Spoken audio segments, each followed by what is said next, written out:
Enigmas. Bienvenidos a Enigmas, el lado siniestro de la historia. Yo soy Rubén Moya. Cuando abrieron el cuerpo de Carlos II en Canal, se asemejaba al de un fantasma. El cadáver no tenía una sola gota de sangre. El corazón era del tamaño de un grano de pimienta.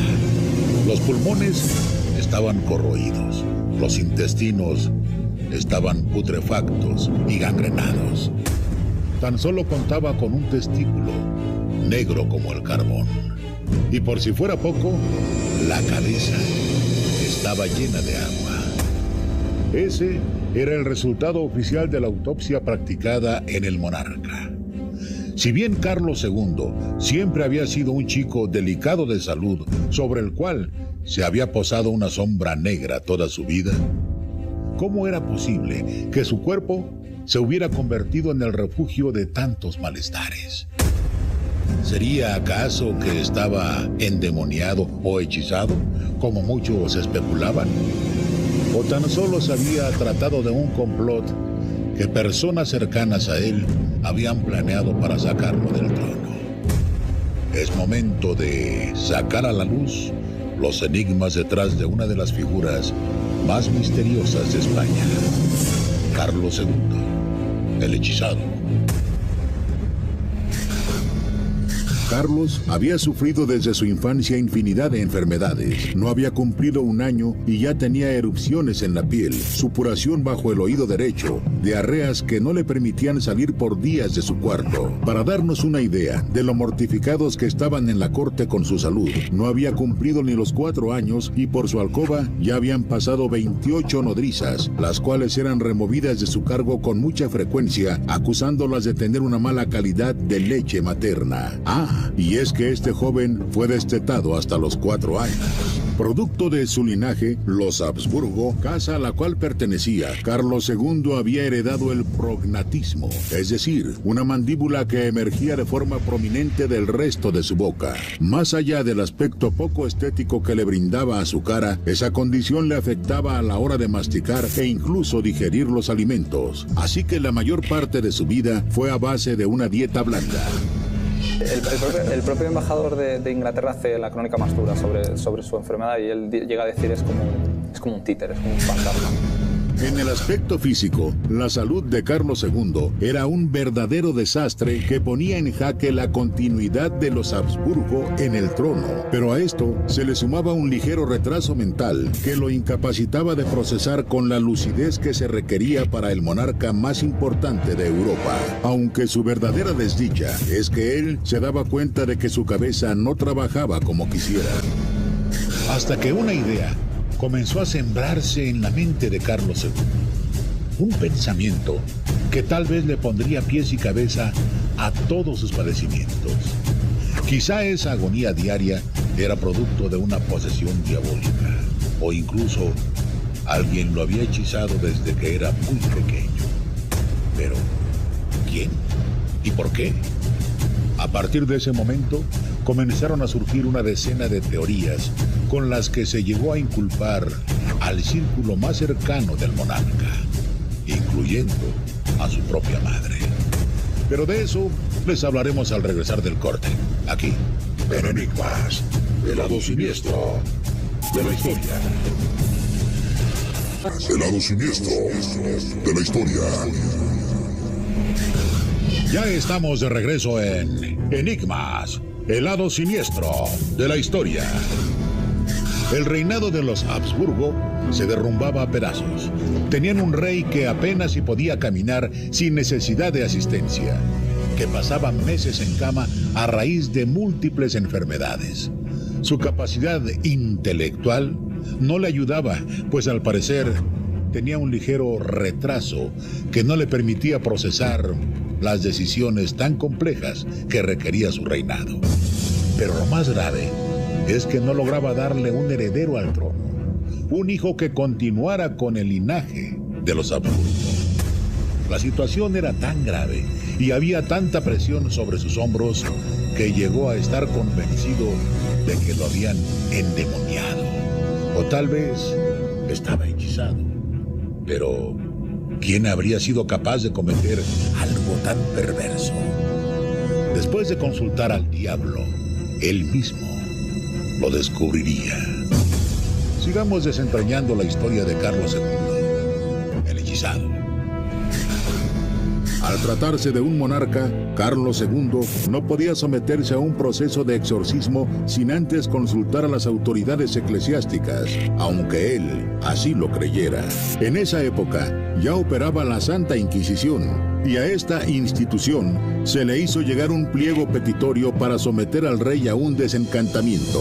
Después de llevar a cabo un análisis concienzudo, la respuesta no fue la que él esperaba, pues los consejeros estimaron que no había pruebas de actuación maléfica, por lo que era muy peligroso someter al monarca a rituales que solo podían perturbar su paz de espíritu y la tranquilidad de la corte. La gente cercana al rey Carlos II estaba tan convencida de que el monarca estaba bajo los efectos de un encantamiento que, a espaldas del obispo y de la propia Inquisición, decidieron interrogar al demonio de forma espontánea. Fue así que esta entidad demoníaca respondió desde las entrañas del monarca, diciendo que estaba doblemente ligado por obra maléfica para engendrar y para gobernar, que se le había hechizado a los 14 años, cuando había cumplido su mayoría de edad, con un chocolate en el que se habían disuelto los sesos y los riñones de un hombre muerto para quitarle la salud, pero también los testículos para corromperle el semen e impedirle la generación. Hay que entender primero que Carlos II se pensaba realmente que tenía el demonio dentro, entonces una persona sugestionada es muy peligrosa y la histeria que se empieza a desplegar por la corte, todo el mundo empieza a creer que ha visto cosas. Tal vez la acusación más grave que hacía el demonio, quien se había expresado a través de la boca del monarca, era que la persona detrás de ese chocolate hechizado había sido la reina, su madre, y que su propósito era preservar el poder. Muchos creyeron que entonces Carlos II le retiraría todo el don de mando a su progenitora, pero no fue así, porque a los pocos días el demonio volvió a expresarse para reivindicarse y decir que todo era una mentira, que el rey no estaba embrujado como todos creían. Sin embargo, esto no dejó tranquila a toda la corte, en especial a la reina Mariana, quien mandó traer desde Italia a un hombre de su confianza, quien se encargaría de evaluar si su esposo, el rey, era víctima de un encantamiento o no. Un amanecer de junio de 1699, el hombre de confianza de la reina tuvo su primera entrevista con el soberano y le ordenó al demonio que pinchase a su majestad en diferentes lugares del cuerpo. Y por increíble que parezca, así lo sintió un espantado Carlos II, confirmando su mayor temor, que era víctima de una intervención diabólica. Aunque el hombre que había traído la reina concluiría que el rey no estaba endemoniado, sino hechizado. La parte más tenebrosa de todo este relato fue cuando Mauro Tenda descubrió que el monarca portaba a todos lados un pequeño saco sujeto a su cuello. ¿De dónde había salido ese saco y cuál era su contenido? Ni siquiera el monarca lo recordaba, solo estaba consciente de que desde que tenía uso de razón, ese saquito dormía bajo su almohada. Mauro Tenda insistió en abrirlo y revelar su contenido, y al hacerlo, todos se quedaron perturbados con lo que hallaron. Y entonces uno de los exorcistas dice, bueno, ¿qué tiene aquí el rey? ¿Quién ha colocado esto en el rey? Abren el saquito y lo que hay dentro es pues una especie de una uña, un mechón de pelo. Se considera que son objetos que se usan para la brujería. Se trataba de una masa compacta de agujas, horquillas, cáscaras de huevo, uñas de los pies, huesos de cereza, albaricoques y cabello, que de acuerdo con los expertos no tenían otro objetivo más que mermar la salud del rey a través de la brujería. De inmediato todo fue quemado según lo prescribía la iglesia. Al parecer el monarca lo portaba a todos lados, pues alguien le había insistido que eran las reliquias de sus ancestros, restos de sus antepasados que lo ligaban con su linaje. Aquel otoño de 1699, Carlos II experimentó un maravilloso restablecimiento que su corte atribuyó a la eficacia de los exorcismos. Para apuntalar su salud, sus curadores espirituales se centraron en una dieta que consistía en polvo de víbora con chocolate, enemas de jugo de ciruela y fomentos de cordero recién sacrificado. ¿Sería que por fin Carlos II estaba preparado para tener hijos? Pues en realidad nunca se supo, porque un año más tarde, el monarca moriría de forma inesperada.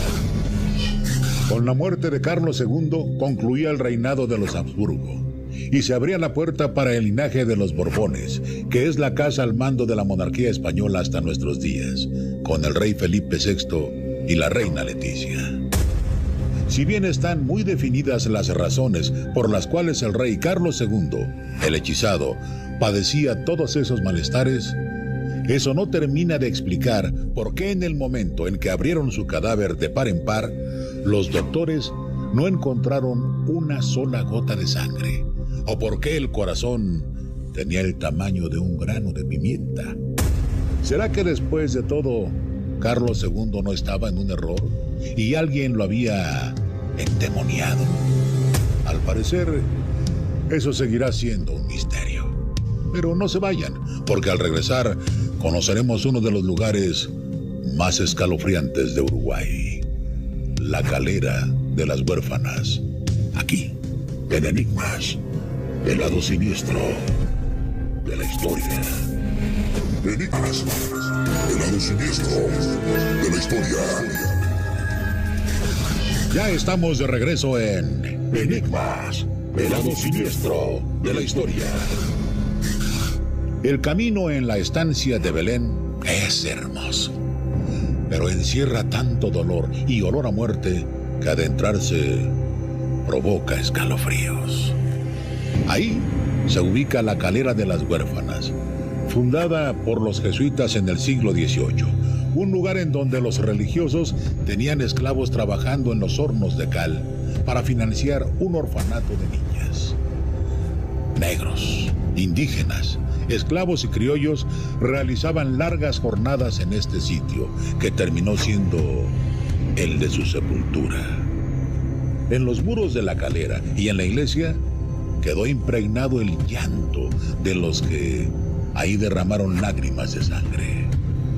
Es momento de viajar hasta Carmelo, en Uruguay, para conocer la terrorífica Calera de las Huérfanas. En la Calera de las Huérfanas hay una vieja capilla de la que solo queda la carcasa, pero ese sitio está colmado de gritos, lamentos y apariciones espectrales. En el momento de posicionar un pie en su interior, sabes que serás testigo de una serie de fenómenos paranormales. Bueno, ya nos encontramos aquí mismo, dentro de la capilla de la Calera de las Huérfanas.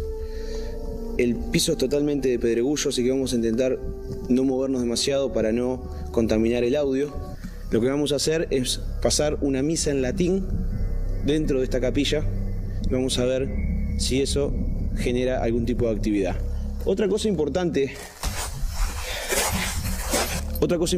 es que sí, en este momento la grabadora digital graba lo que parece ser la voz de un hombre. Si bien es en forma de susurro, descartamos desde ya que sea generado por mí, ya que como pueden ver, en ningún momento acerco la grabadora digital a mi cara. ¿Será esto la voz de algo o alguien? Minutos después de transmitir la grabación de la misa en latín y de colocar el agua bendita al interior de la capilla, una manifestación espectral se hizo presente. Su visita quedaría registrada en la grabadora digital. Curiosamente, los espíritus insistían en comunicarse con Julieta, la chica que acompañaba al periodista.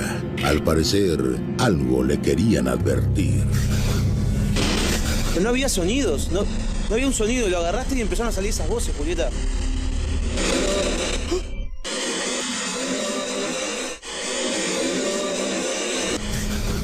Julieta le siguió el juego al espíritu e hizo lo necesario para contactarlo, hasta que la voz de Ultratumba se volvió a manifestar. Es un lugar sagrado para ti.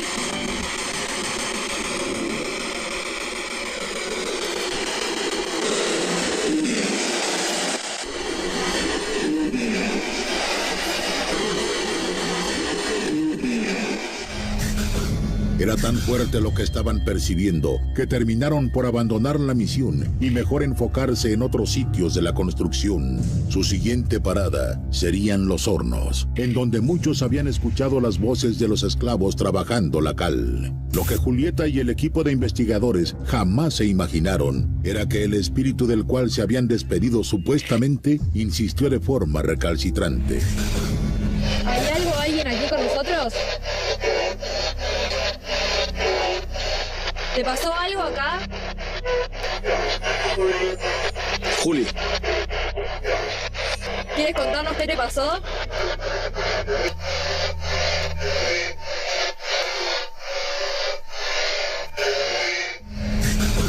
El segundo equipo de investigadores tampoco se salvaría de experimentar la presencia de estas energías residuales, cuando al estar caminando empezaron a escuchar cómo se percibían las pisadas de alguien más en las hojas secas.